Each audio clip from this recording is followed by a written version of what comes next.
साथीहरू, आज हामी दिगो विकास यानि कि सस्टेनेबल डेभलपमेन्टको बारेमा अध्ययन गर्न गइरहेका छौँ।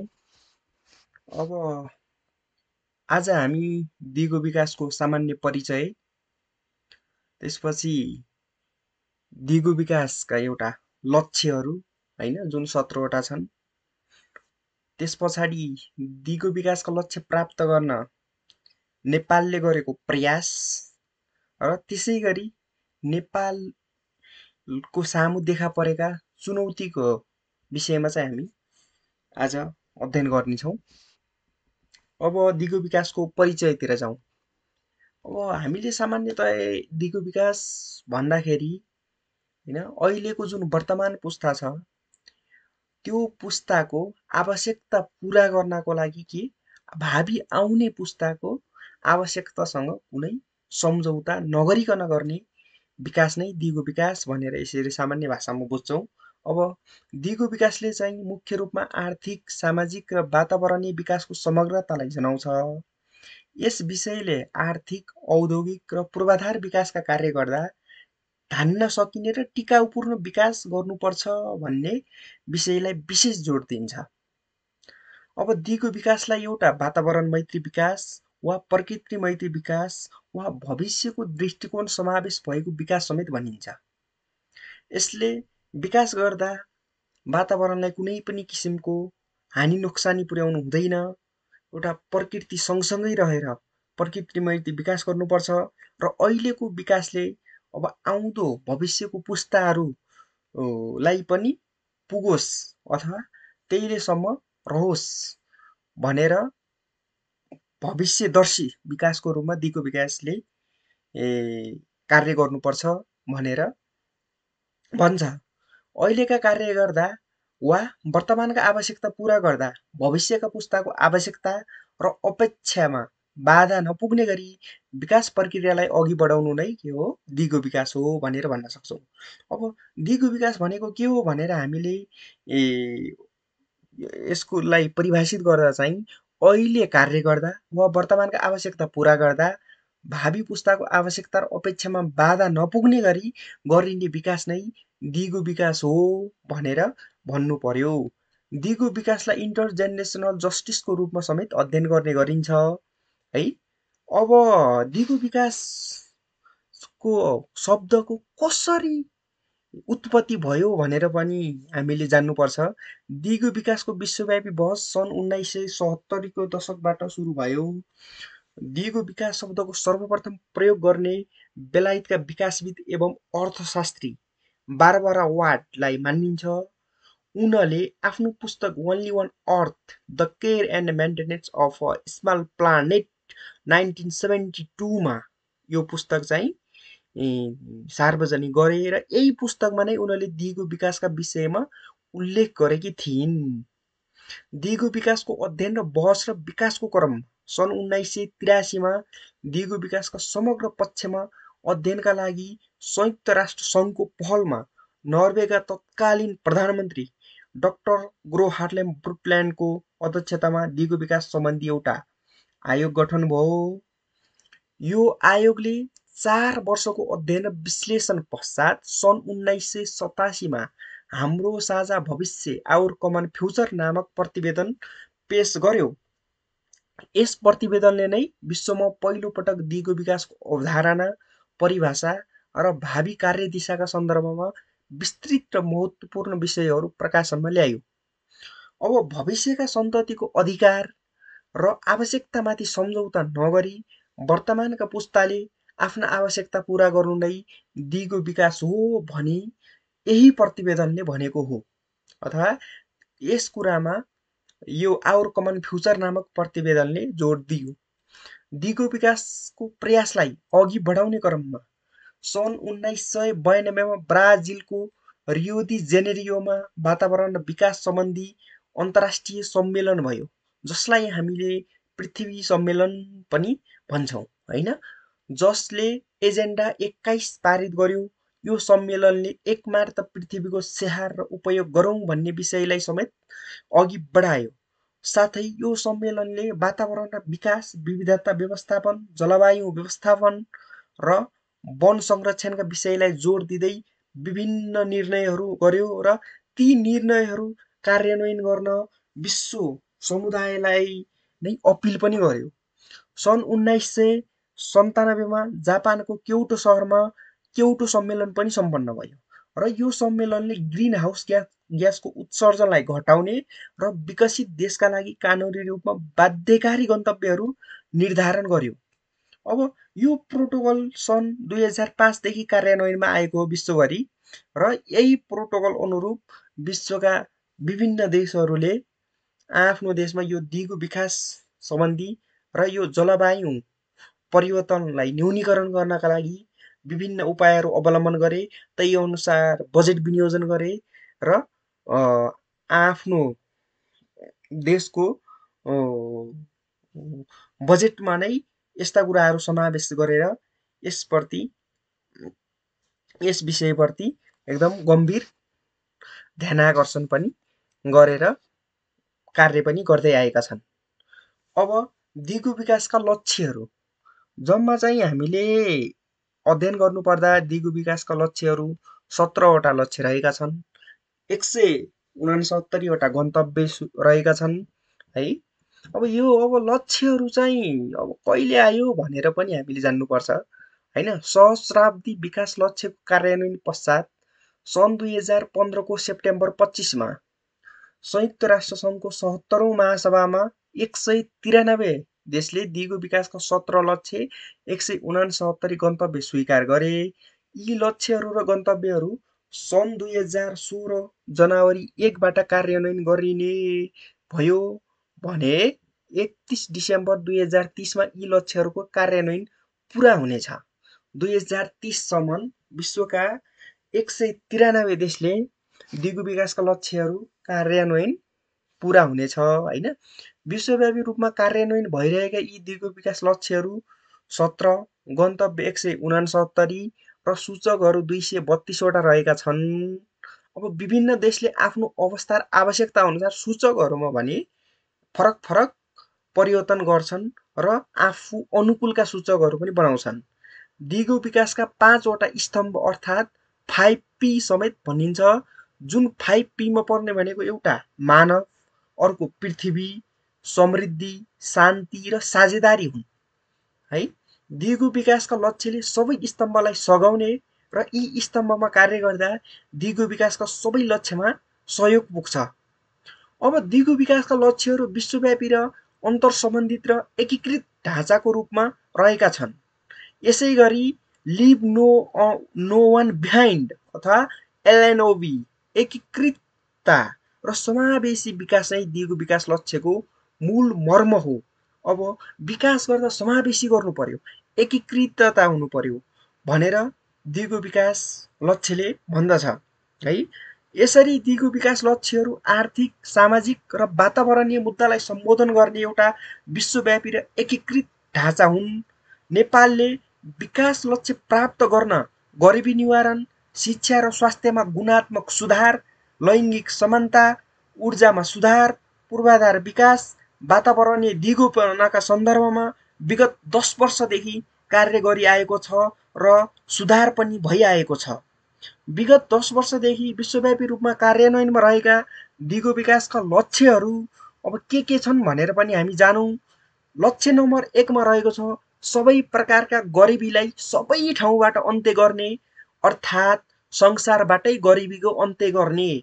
गरिबीलाई शून्यमा चाहिँ झार्न नसके पनि तर अहिले जुन मात्रामा गरिबी छ त्यसलाई एकदमै न्यून 0.0012 यस्तोमा चाहिँ झार्नु पर्यो भनेर लक्ष्य नम्बर 1 ले भन्छ। अब लक्ष्य नम्बर 2 मा छ भोकमरीको अन्त्य। विश्वको जुनसुकै कुनामा, जुनसुकै देशमा रहेका मानिसहरू सन् 2030 सम्म भोकमरीबाट अन्त्य गर्ने भन्ने दिगो विकासको लक्ष्य नम्बर 2 ले लिएको छ।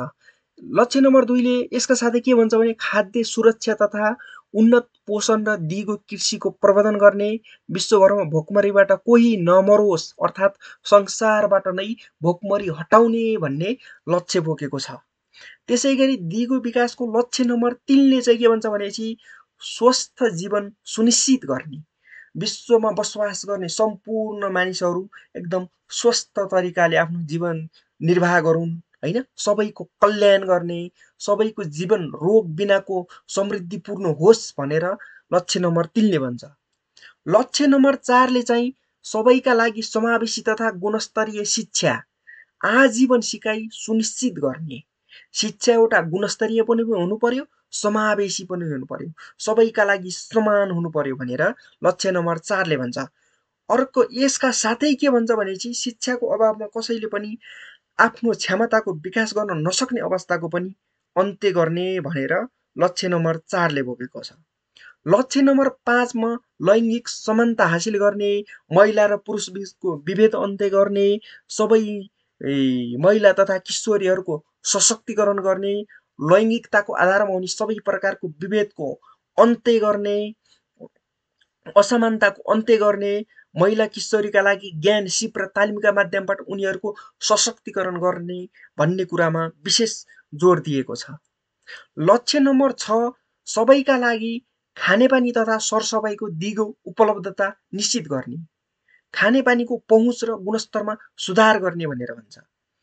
अब लक्ष्य नम्बर 7 मा सबैका लागि खर्चले धान्न सक्ने, दिगो तथा आधुनिक ऊर्जामा पहुँच सुनिश्चित गर्ने, कोही पनि अँध्यारोमा बस्नु नपरोस् हैन, ऊर्जाको मितव्ययी र टिकाउ र आधुनिक हुनुपर्ने भन्ने कुरामा लक्ष्य नम्बर 7 ले जोड दिन्छ। लक्ष्य नम्बर 8 ले भन्छ सबैका लागि समावेशी र दिगो आर्थिक वृद्धि तथा मर्यादित कामको प्रबन्धन गर्ने कुरामा जोड दिन्छ। आर्थिक वृद्धि र विकास सन्तुलित, समावेशी र टिकाउपूर्ण बनाउनु पर्छ भन्ने कुरा लक्ष्य नम्बर 8 ले भन्छ। लक्ष्य नम्बर 9 ले भन्छ बलियो अथवा टिकाउपूर्ण पूर्वाधार निर्माण गर्ने, समावेशी र दिगो औद्योगिकीकरणको प्रबन्धन गर्ने र नवीन खोजलाई प्रोत्साहन गर्ने। यो लक्ष्यले 3 वटा विषयलाई अर्थात् पूर्वाधार, अन्वेषण र औद्योगिकीकरणलाई एकसाथ अगाडि बढाउने कुरामा लक्ष्य नम्बर 9 ले जोड दिएको छ। त्यसैगरी लक्ष्य नम्बर 10 ले भन्छ देशभित्रै र देशहरूबीच रहेको असमानतालाई न्यून गर्ने, धनी मान्छे एकदम धनी हुँदै गएको छ भने गरिब मान्छे झन् गरिब हुँदै गएको छ, त्यस्तो किसिमको असमानतालाई चाहिँ न्यून गर्ने भन्ने कुरा लक्ष्य नम्बर 10 ले भन्छ। विकसित देश र विकासोन्मुख देशबीच र देशभित्रका मानिसहरूबीच राजनीतिक, आर्थिक र सामाजिक रूपमा उल्लेख्य असमानता रहेका छन्, यसलाई न्यून गर्नु नै यो लक्ष्य नम्बर 10 को मुख्य उद्देश्य हो।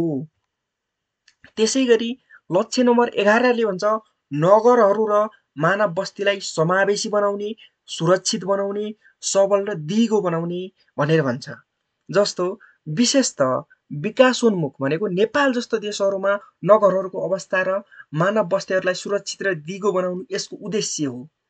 अब नेपालका नगर बस्तीहरू कस्ता सुरक्षित पनि छैनन्, सबल पनि छैनन्, विकास दिगो रूपमा पनि हुन सकेको छैन हो, यस्तोलाई चाहिँ सुधार गर्ने भनेर लक्ष्य नम्बर 11 ले भन्छ।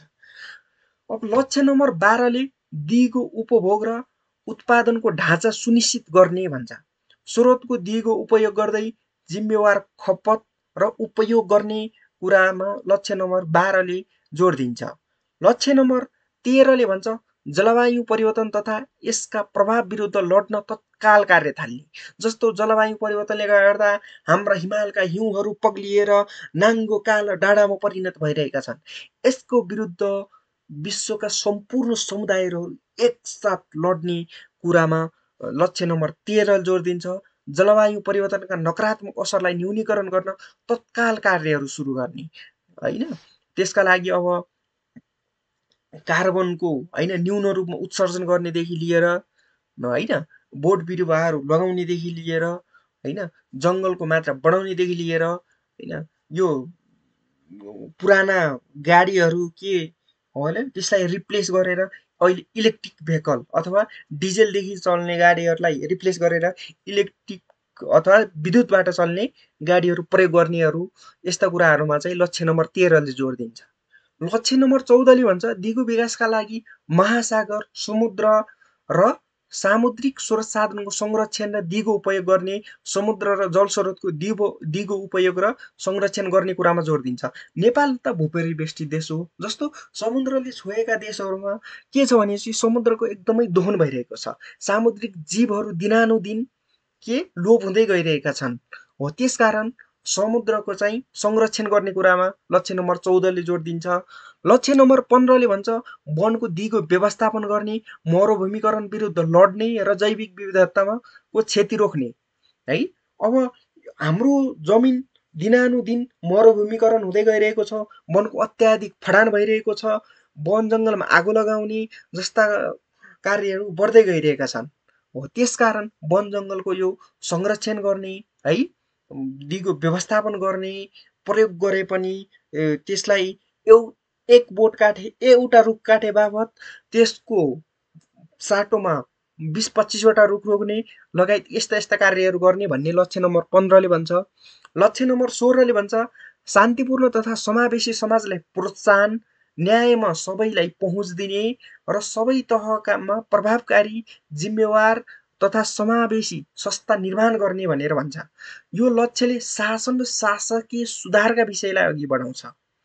अब हाम्रो जस्तो अब शासकीय सुधार एकदम धेरै गर्नुपर्ने मुलुकहरूलाई चाहिँ यो सन् 2030 सम्म चाहिँ यो लक्ष्य पुरा गर्न चाहिँ एकदम कठिन रहेको छ। त्यही पनि यसको लागि प्रयास चाहिँ गर्नु पर्यो भनेर चाहिँ लक्ष्य नम्बर 16 ले भन्छ। लक्ष्य नम्बर 17 ले भन्छ दिगो विकासका लागि कार्यान्वयन प्रक्रिया मजबुत बनाउनु पर्यो र विश्वव्यापी साझेदारी गर्नु पर्यो। यसका लागि विकसित देशले विकासोन्मुख देशलाई वैदेशिक सहयोग गर्ने विषय समेत समावेश छन्।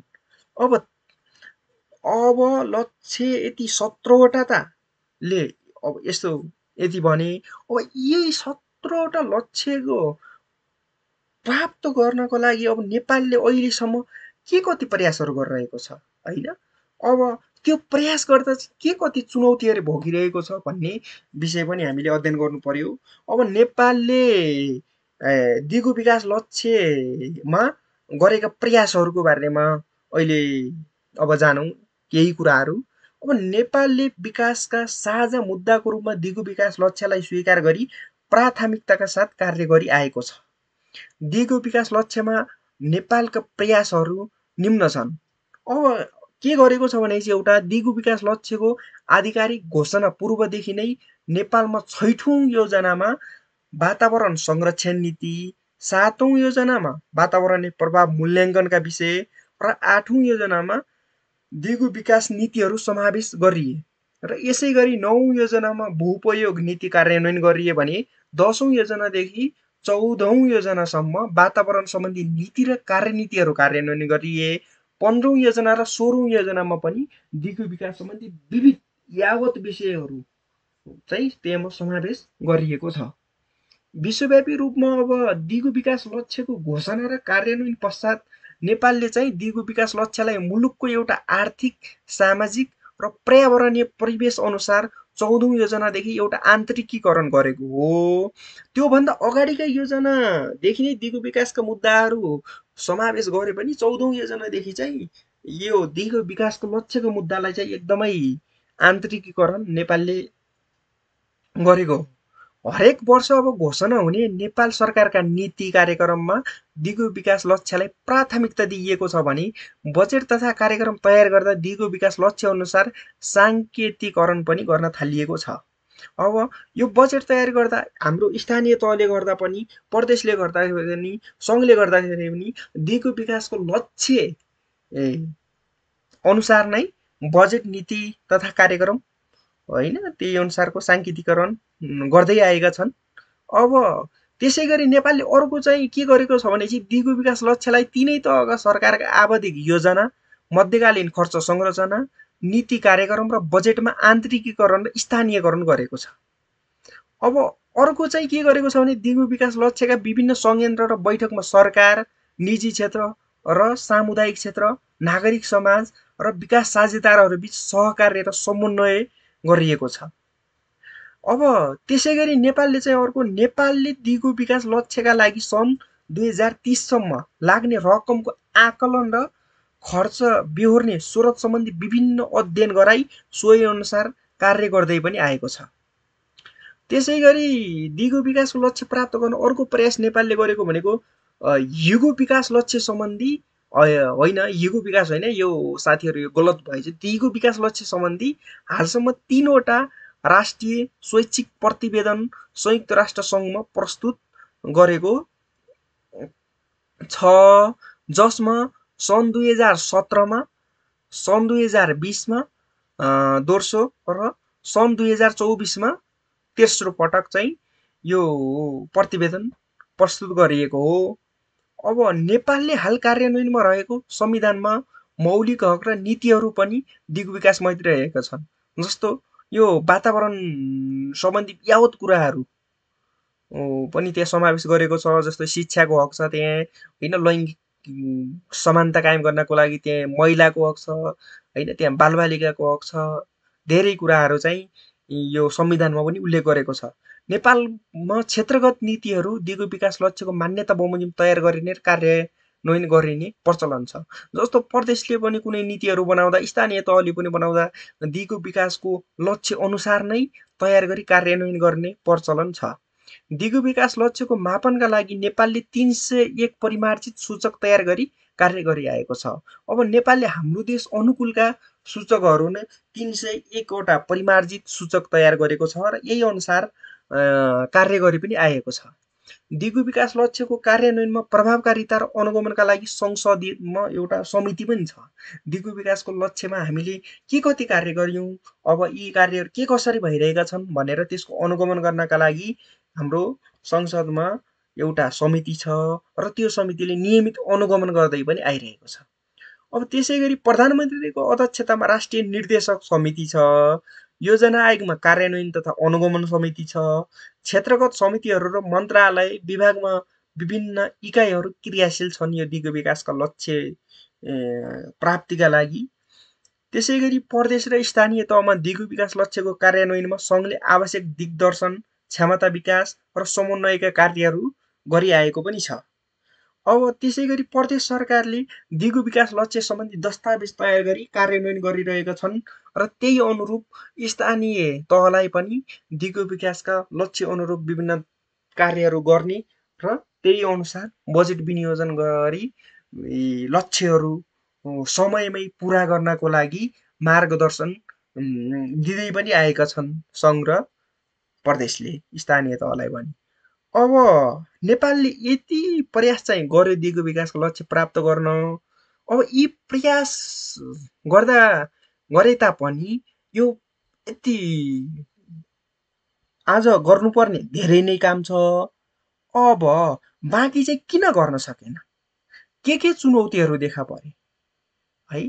अब यावत चुनौतीहरू छन्। एउटा नेपाल विकासशील देश हो, होइन, विकासको गतिमा लम्किँदै गरेको देश हो। त्यही कारणले गर्दाखेरि पनि दिगो विकासको लक्ष्य कार्यान्वयनमा विभिन्न चुनौतीहरू छन्। अब ती चुनौती बारेमा केही 2-4वटा कुराहरू जान्ने प्रयास गरौँ। अब दिगो विकासको लक्ष्य कार्यान्वयनका लागि विभिन्न चुनौतीहरू नेपाल सामु आइपरेका छन्। अब सीमित स्रोत साधन हुनु एउटा चुनौती हो। त्यसै गरी स्थानीयकरणको जटिलता छ। अब विभिन्न निकायहरू बीचको समन्वयमा कमी छ। सङ्घ, प्रदेश र स्थानीय तहबीच पनि पर्याप्त समन्वय हुन नसक्नु पनि एउटा चुनौती नै हो।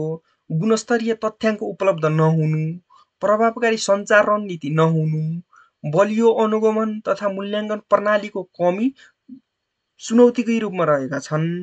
यी चुनौतीले एसडिजी हासिल गर्ने प्रक्रियालाई कठिन र जटिल बनाएका छन्।